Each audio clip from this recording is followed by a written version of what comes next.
Subscribe to our YouTube channel and press the bell icon to get the latest updates.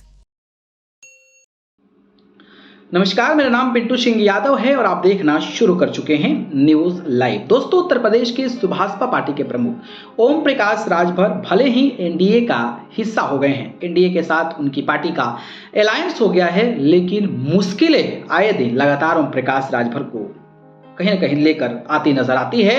और आपको पता होगा कि दारा सिंह चौहान, जो कि घोसी विधानसभा सीट से समाजवादी पार्टी के विधायक थे, उन्होंने भी सपा से इस्तीफा दिया और फिर आकर बीजेपी में शामिल हो गए। लेकिन जिन्होंने घोसी विधानसभा सीट पर भारतीय जनता पार्टी की तरफ से दारा सिंह चौहान चुनाव लड़ रहे हैं, उनको जिताने की पूरी जिम्मेदारी कहीं न कहीं आकर ओम प्रकाश राजभर पर टिक गई है। और अगर दारा सिंह चौहान चुनाव जीतते हैं तो ओम प्रकाश राजभर को बल्ले बल्ले है, नहीं तो ओम प्रकाश राजभर की पार्टी को एक बड़ा खतरा हो सकता है। और शायद इसीलिए ओम प्रकाश राजभर इस तरीके की बयानबाजी कह रहे हैं, जिसको लेकर कहा यह जा रहा है कि सटिया गए हैं और निचतम जो भाषा है उसका उपयोग करते नजर आ रहे हैं। दरअसल बात करें तो जब एनडीए में ओम प्रकाश राजभर शामिल हुए थे तो माना यह जा रहा था कि गाजीपुर की लोकसभा सीट, घोसी की लोकसभा सीट और आजमगढ़ के किसी एक लोकसभा सीट से 3 जगहों से एनडीए के हिस्सेदारी होने के नाते ओम प्रकाश राजभर के पार्टी के सिंबल पर उनको टिकट दिया जा सकता है।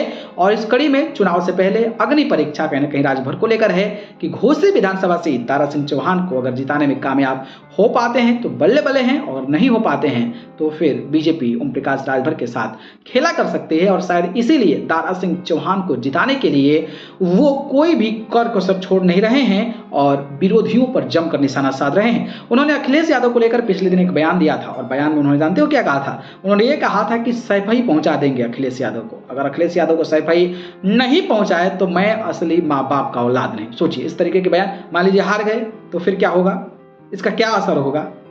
मतलब समझ रहे हो, निचतम भाषा का प्रयोग उस सीट को जिताने के लिए ओम प्रकाश राजभर कर रहे हैं। और इस तरीके की बयानबाजी एक राजनीतिक तौर पर कितना सही है? अगर मान लो चुनाव हार जाते हैं तो फिर क्या माना जाएगा? इनको अवैध माना जाएगा? यही हो सकता है ना, जिस तरीके का उन्होंने बयान दिया है।